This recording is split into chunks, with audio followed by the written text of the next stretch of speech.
Hello students, कैसे हैं आप लोग। Welcome to this session.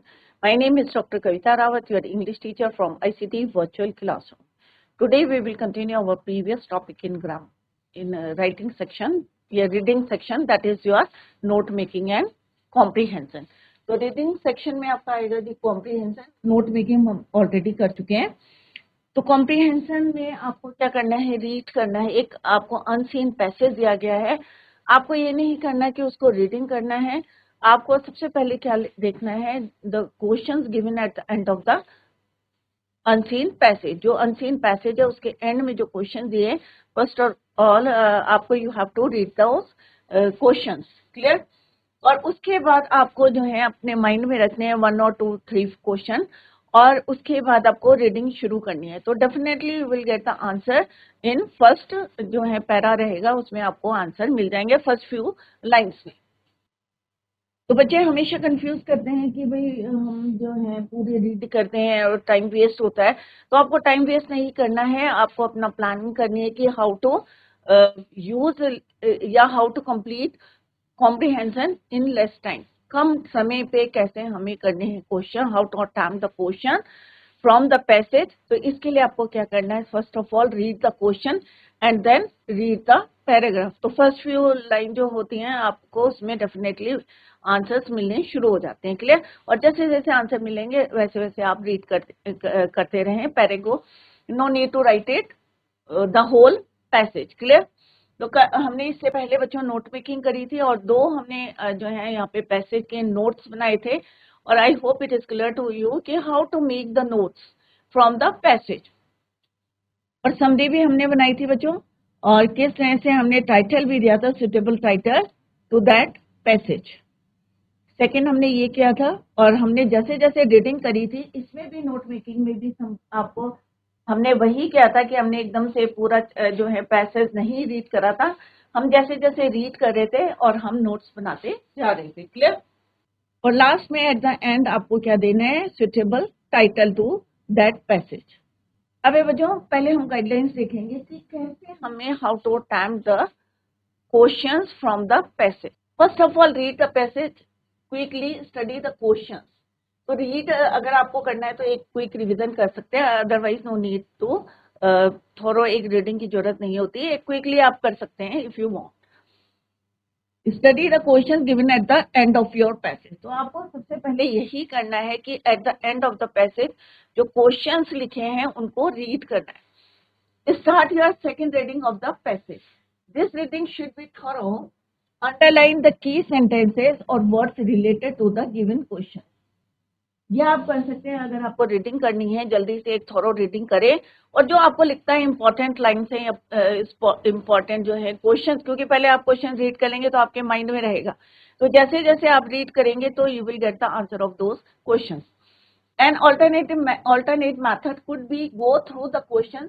दोनों तरीके आप यूज कर सकते हैं. एक तो आप जो है क्विक रिविजन कर सकते हैं, उसको क्विक रीडिंग कर सकते हैं, या एक थोरो रीडिंग करके और आप मेन पॉइंट्स को अंडरलाइन कर सकते हैं. सेकंड आप कर सकते हैं कि बेस्ट क्या है कि आप जो है read the question eight the end of the passage which gives a rough idea about the content और सब्जेक्ट ऑफ द पैसेज. और उससे आपको थोड़ा सा आइडिया भी मिल जाएगा कि कौन से क्वेश्चंस हैं, और जैसे आप रीड करेंगे तो आपके माइंड में आ जाएगा कि हाँ this is the right answer of that question. It becomes easier to underline the keywords while going through the passage and will help to reach the answers fast.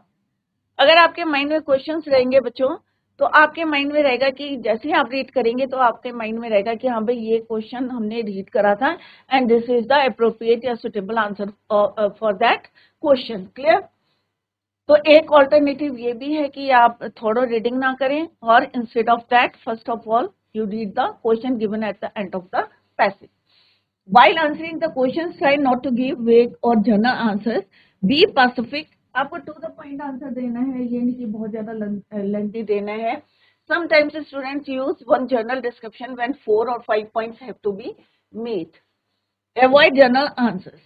General नहीं देने answer, बहुत lengthy भी नहीं करने हैं आपको. To the point answer देना है, स्पेसिफिक जो टू द पॉइंट आंसर होना चाहिए. Clear. Write in short, simple sentences unless required to the otherwise. Do not repeat yourself, बार बार जो है रिपीट नहीं करें. This is the waste of time. Avoid using slang, slang language use नहीं करें. Do not use vague words when a precise one will do. Make sure that you use your own words as far as possible. Try करें कि आप जो है वहां से points लें, but try to write it in your own words. Answer वही होना चाहिए बट अपनी लैंग्वेज में आप उसको लिखें. This means that you must summarise and interpret information. Information तो आपको वहीं से लेने आंसर, राइट. मेन पॉइंट्स वहीं से लिखने हैं, but don't use the paragraph की जो है लैंग्वेज को नहीं कॉपी नहीं करना. Don't copy the answer from the question. Try to write it in your own words. Clear. Never copy while chunks from the passage. मतलब छोटे छोटे हम जो है लाइन्स को हम कॉपी कर देते हैं, उसको नहीं करना. Try to write it in your own words. When answering factual questions that involve words like what, when, how, and why, do not include information not given in the passage. While answering the why question, you may begin your answer with, this is because of a similar phrase. While answering vocabulary questions, vocabulary के भी questions होते हैं. Determine the part of speech of the word. Your answer should have the same part of speech. तो अगर आपका जो है किस तरह से जैसा क्वेश्चन पूछा है वैसे ही आपको आंसर देना है. क्लियर. तो ये कुछ पॉइंट्स है. कोई भी कॉम्प्रिहेंशन करने से पहले आपको अपने माइंड में रखने हैं. जैसे नोट मेकिंग से पहले भी हमने कुछ टिप्स दी थी आपको, उनको आपको माइंड में रखनी है. Same comprehension.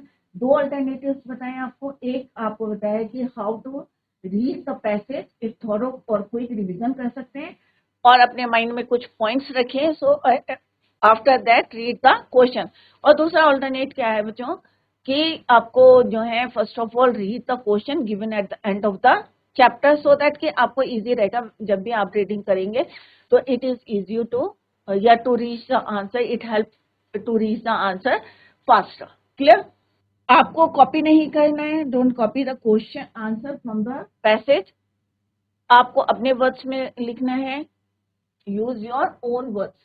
तो यहाँ पे जो एक पैसेज दिया है, तो पहले हम क्या करते हैं बच्चों, या तो आपको जो आपको कन्वीनियंट लगता है, आसान लगता है, इजी लगता है, आप वो करें. अगर आपको लगता है नहीं भाई मुझे रीडिंग करनी है तो एक क्विक रीडिंग करें, यानी कि बहुत ज्यादा जो है टाइम वेस्ट करें. और अदरवाइज आप क्या करें, first of all read the question given at the end of the passage. तो हम पहले यहाँ पे क्वेश्चंस देखते हैं बच्चों कि कौन कौन से क्वेश्चंस हैं. तो अभी यहाँ पे एमसीक्यू क्वेश्चंस दिए हैं. तो यहाँ पे क्या लिखा है बच्चों, choose the most appropriate option. तो यहाँ पे 4 ऑप्शंस दिए हैं. तो फर्स्ट क्वेश्चन है कि dioxin causes.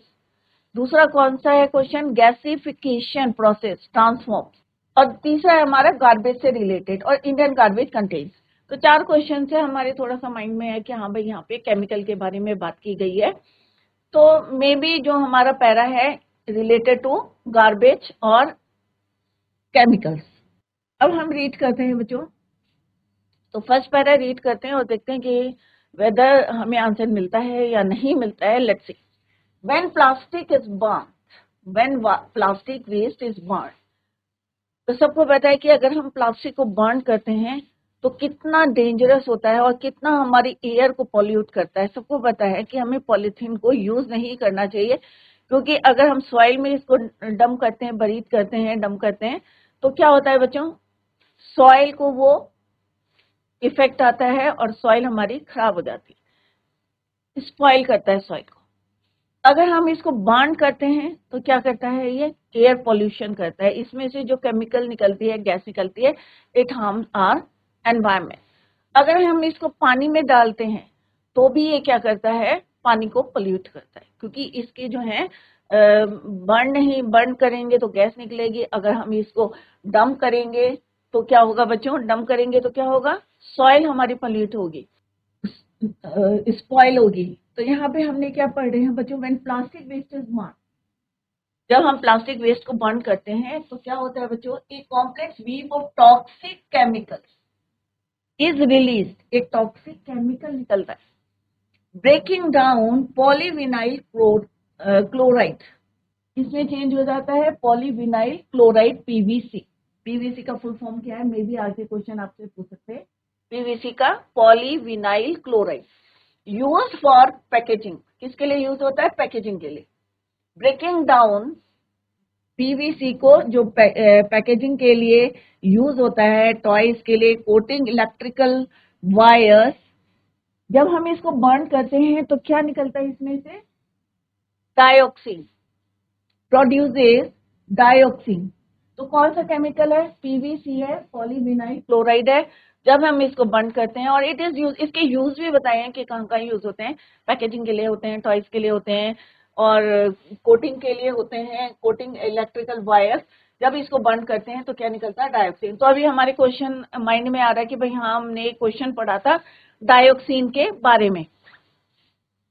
An organochlorine which belongs to the family of persistent organic pollutants, और ये किस फैमिली को बिलोंग करते हैं, एक पॉल्यूशन जो है पीओपीज। पीओपीज मीन्स क्या है, परसिस्टेंट ऑर्गेनिक पॉल्यूटेंट। ए रिसेंट डाइऑक्सिन असेसमेंट रिपोर्ट, एक रिपोर्ट ने बताया है, डाइऑक्सिन असेसमेंट रिपोर्ट ने brought out by the United states environment protection agency. तो ये भी हम अंडरलाइन करते हैं, मे भी आगे क्वेश्चन आ सकता है कि what is the name of that agency. Clear, saves the risk of getting cancer from dioxin. अभी हमने एक क्वेश्चन पढ़ा था बच्चों, जिसमें 4 ऑप्शंस ये थे, तो हमारे माइंड में आ रहा है कि जो हमारा पॉलीविनाइल क्लोराइड है, इसको जब बर्न करते हैं और कहाँ यूज होता है ये भी यहाँ पे लिखा है, और जब हम इसको बर्न करते हैं तो क्या निकलता है, organo chloride chlorine which belongs to the family, इस फैमिली को बिलोंग करते हैं। और एक रिपोर्ट ने क्या बताया हमें, यूएसईपीए की, और इसका भी फुल फॉर्म अभी आगे में भी क्वेश्चन आ सकता है, United state environment protection agency. इन्होंने रिपोर्ट में क्या बताया कि इससे क्या हो सकता है, कैंसर। तो this is the answer of your first question. तो अभी हमने क्वेश्चंस पढ़े थे, तो हमारे माइंड में यहाँ के भाई डाइऑक्सिन से कौन सी बीमारी हो सकती है, cancer. is 10 times higher than reported by the agency in 1994. Yet the Delhi government is giving the green signal to a gasification. एक नेक्स्ट क्वेश्चन हमने पढ़ा था, आपके माइंड में आ रहा होगा, क्योंकि हमने सबसे पहले क्वेश्चन पूछा था गैसिफिकेशन। तो गैसिफिकेशन क्या हो, प्रोजेक्ट विच विल कन्वर्ट। अब गैसिफिकेशन एक प्रोसेस है, क्या करता है ये, गार्बेज इनटू एनर्जी। जो कूड़ा होता है उसको क्या करते हैं, किसमें चेंज करते हैं, garbage into energy without removing plastic waste, without removing plastic waste को remove नहीं करता है, but directly क्या करता है ये gasification project, it will convert garbage into energy, clear, without removing plastic waste। तो second question हमारा यही है कि gasification के बारे में है कि क्या प्रोसेस है और किसने इसको जो है, Delhi government is giving the green signal, किसको करा था, गैसिफिकेशन को। और गैसिफिकेशन क्या है, garbage into energy, convert garbage into energy without removing plastic waste। Former transport minister, कौन है minister, Rajendra Gupta, former। The promoter of this project says this is not necessary. He claims no air pollution। अब हम देखते हैं, हमने 2 questions के जैसे हमने रीडिंग करी थी, अकॉर्डिंग टू रीडिंग, क्या हमें आंसर मिले या नहीं मिले, लेट्स सी। तो फर्स्ट क्वेश्चन था डाइऑक्सिन कॉजेस, कि डाइऑक्सिन क्या कॉज करता है। तो अभी हमने पढ़ा था बच्चों फर्स्ट पैरा में कि हमें आंसर मिल गया है, यहाँ पे we got the answer, and answer is your cancer, dioxin causes cancer. तो हमने जैसे जैसे रीडिंग करी हमें आंसर मिला है। नेक्स्ट हमने पढ़ा था gasification, the gasification process transforms, अभी हमने पढ़ा था कि कन्वर्ट करता है किसको किसमें बच्चों, गार्बेज इनटू एनर्जी। तो सेकंड क्वेश्चन भी हमें आंसर मिल गया। तो आप जैसे जैसे रीडिंग करेंगे, तो हमने अभी क्वेश्चन रीड पहले करा था, तो आप भी एग्जाम में ये जो है यूज कर सकते हैं मेथड, कि first of all read the question given at the end of the passage, passage के एंड में जो क्वेश्चन दिए हैं उसको रीड करें। और देखो अभी हमने रीड करे थे क्वेश्चन, एंड वी विल, हमें मिल गए इसके answer, we got the answer of these 2 question. ये भी हमारे को आंसर मिल गया, garbage can be converted into energy by, and what is the process, क्योंकि अभी हमने पढ़ा था गैसिफिकेशन इज द प्रोसेस या transform energy, garbage into energy. तो यहाँ पे ये सेम क्वेश्चन है कि garbage can be converted into energy by gasification without removing plastic waste, clear. He claims no air pollution will be caused and that the ash produced can be used as manure. और जो ऐश होती है जब हम burn करते हैं, he claims no air pollution, कोई air pollution नहीं होता है, will be cause, no air pollution will be cause and that the ash produce, और जो राख बनती है, ऐश मीन्स राख प्रोड्यूस होती है, it is use as a manure, खाद के उसमें हम इसको यूज कर सकते हैं. And earlier waste to energy project setup in Timarpur, और पहले कहाँ सेटअप हुआ था ये, तिमारपुर, जो कि हमारा फेल्ड हो गया था. Waste to energy project setup in Timarpur. तो ये क्वेश्चन हो सकता है बच्चों अभी. The new one build with Australian assistance will cost, और दूसरा जो हमारा वेस्ट टू एनर्जी प्रोजेक्ट था, किसके असिस्टेंस से, ऑस्ट्रेलियन से, will cost ₹200 crore. It will generate, और कितना जनरेट करता है, 25 megawatts of power and global 1000 tons of garbage every day. और कितना यूज करते हैं हम अपना गार्बेज, पूरा 1000 tons of garbage every day. तो आप सोच सकते हैं कि हम एक दिन में कितना हमारा जो है गार्बेज कलेक्ट होता है. तो let's see the question. Next question है, तो बच्चों यहाँ तक हमारा हो गया इंडियन गार्बेज कंटेंट. तो नेक्स्ट क्वेश्चन हमारे इंडियन गार्बेज के बारे में है. इसको अभी हम, next question is answer the following question briefly. अब एमसीक्यू क्वेश्चन थे वो हमने कर लिए, अब आप कहेंगे short answer type question. What is the aim of waste to energy project, what is likely to happen during the incineration. जब हम जलाते हैं, बर्न करते हैं, तो क्या होता है. तो इस तरह से आपको आंसर देने हैं, तो अपने माइंड में रखें कि कौन कौन से क्वेश्चन हैं and how to frame the answer. Next question है, व्हाट इज द एम, क्या था इनका. फर्स्ट था कि which toxic chemical is release on burning plastic waste. ये ऑलरेडी हमने अभी पढ़ा था कि कौन सा निकलता है, डाइऑक्सिन, एंड क्या है वो, ऑर्गेनोक्लोरीन. अभी इसको लिखेंगे, पहले हम ऑब्जेक्टिव क्वेश्चंस को कंप्लीट करते हैं. नेक्स्ट क्वेश्चन है, how will burning plastic adversely impact the health of citizen. उसका इफेक्ट क्या पड़ता है सिटीजन पे, नागरिक. टेक्नोलॉजी. तो अभी एक क्वेश्चन आप भी आगे पूछ सकते हैं कि सबसे पहला जो है आपका वेस्ट इनटू एनर्जी प्लांट कहाँ था. तो कहाँ था बच्चों, तिमारपुर में, जो कि सक्सेस नहीं हुआ था, फेल हो गया था. उसके बाद जो दूसरा प्लांट लगा ऑस्ट्रेलियन के असिस्टेंस से, दैट कॉस्ट ₹200 करोड़. कितना जनरेट करता है वो, 25 मेगावाट्स ऑफ पावर. और कितना यूज करते हैं हम उसमें garbage, 1000 tons of garbage every day. Technologies like gasification are a form of incineration, says Madhumita Datta, Central Coordinator with Toxic Links, New Delhi. Incineration merely transfers hazardous waste from a solid form to air. किसमें convert करता है वो, जो hazardous में, जो हमारे जो है injurious to your health, environment, इसमें चेंज होता है solid form to air, water, moisture और ash. She points out toxins produced during incineration include acidic gases, heavy metals as well as dioxins and furans.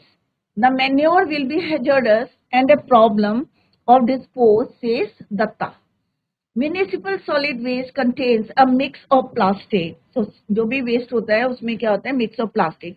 Breaking down this waste emits hydrochloric acid HCl, which attacks the, और किसको effect करता है वो, हमारे respiratory organs को. Harmful है बहुत ज्यादा, attacks the respiratory system, skin, eyes, resulting in, और उसका इफेक्ट क्या पड़ता है, कफिंग, वॉमिटिंग, नॉसिया. क्लियर. जो हमारा म्यूनिसिपल सॉलिड वेस्ट है, अभी क्वेश्चन आएगा बच्चों, उसमें क्या क्या होता है, किस चीज का मिक्स होता है, it contains a mix of plastic. और जब ये बर्न होता है या टूटता है, breaking down this waste emits, जब बर्न करते हैं तो क्या चीजें निकलती है, कौन सी गैस निकलती है, हाइड्रोक्लोरिक गैस निकलती है, HCl निकलती है, जो हमारे रेस्पिरेटरी सिस्टम को, हमारी स्किन को, हमारी आईज को, और जिसकी वजह से क्या होती है, वॉमिटिंग होती है, कफिंग होती है, नॉजिया एक डिजीज है. तो इस टाइप से हमारे बॉडी ऑर्गन्स को इफेक्ट करती है. अभी हम क्वेश्चन देखेंगे कि कौन कौन से हैं.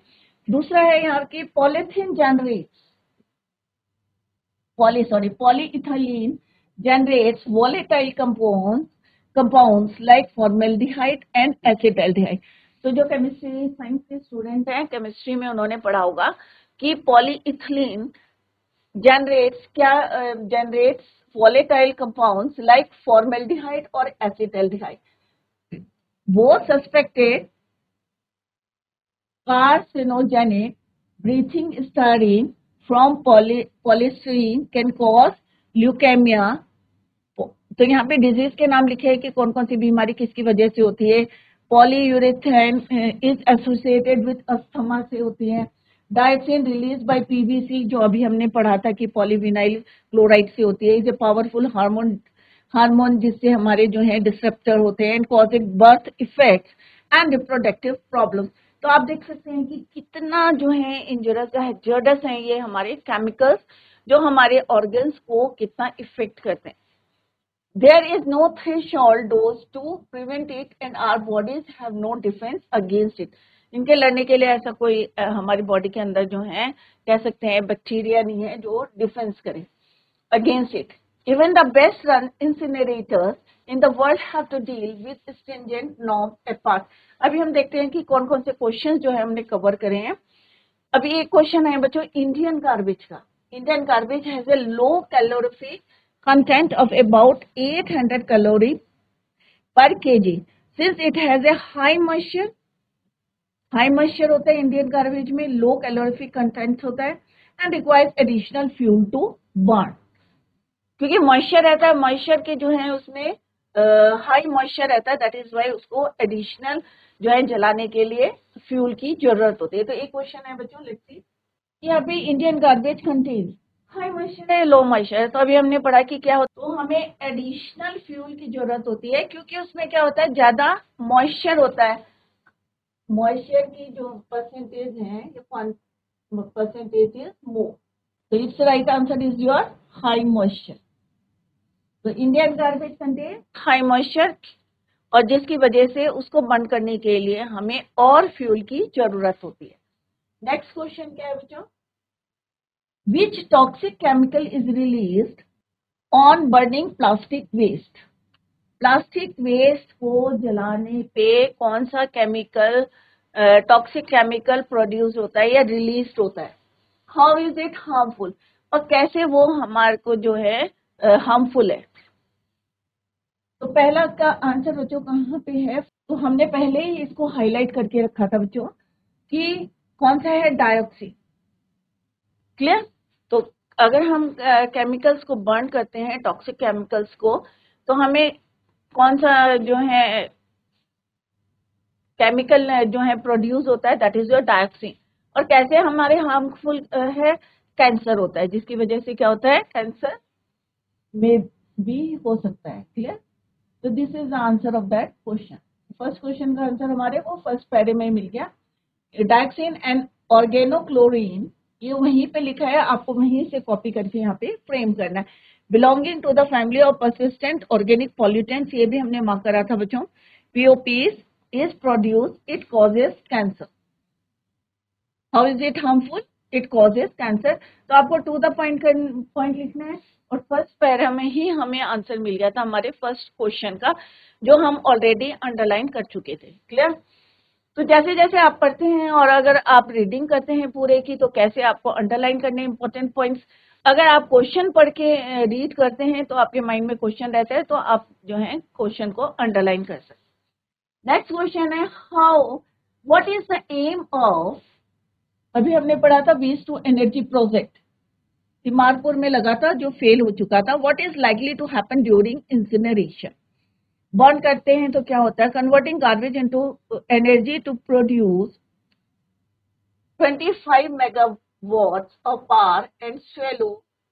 तो यहाँ पे क्या है, उनका एम क्या है, तो ये भी हमने बच्चों यहाँ पे मार्क करा था क्वेश्चन का आंसर कि कितना प्रोड्यूस करता है, 25 मेगावाट. और ग्लोबल कितना करता है, यूज कितना होता है, 1000 tons of garbage every day. So this is the answer of your second question.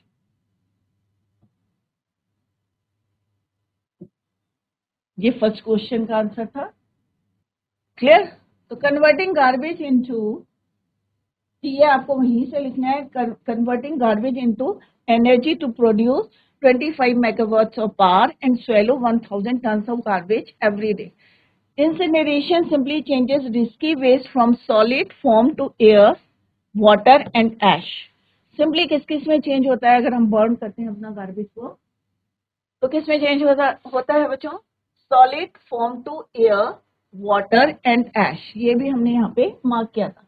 तो आप जैसे जैसे रीडिंग करेंगे आपको आंसर जो है डेफिनेटली मिल जाएंगे, you will get the answer. 25 megawatts of power and global, इतना तो ये यहीं से लिखना है सेकंड का आंसर। और यहाँ पे लिखा है बच्चों कि ये किसमें चेंज होता है? इंसिनरेशन। हमने यहाँ पे अंडरलाइन भी करा। इंसिनरेशन से क्या होता है? Acidic gases, heavy metals as well as dioxins and toxin produce. क्या क्या प्रोड्यूस करते हैं? Hazardous, merely transfers hazardous waste from a solid form to air, water, ash. Clear? तो ये 3 पॉइंट्स को आपको वहां पे लिखना है।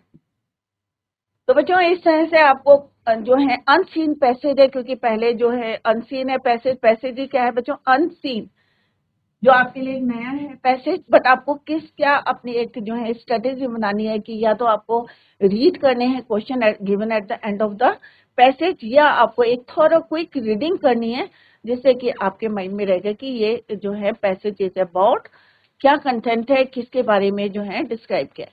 तो बच्चों इसी को हम जो है नेक्स्ट लेक्चर में tomorrow we will continue the same. Till then bye, take care, have a nice day.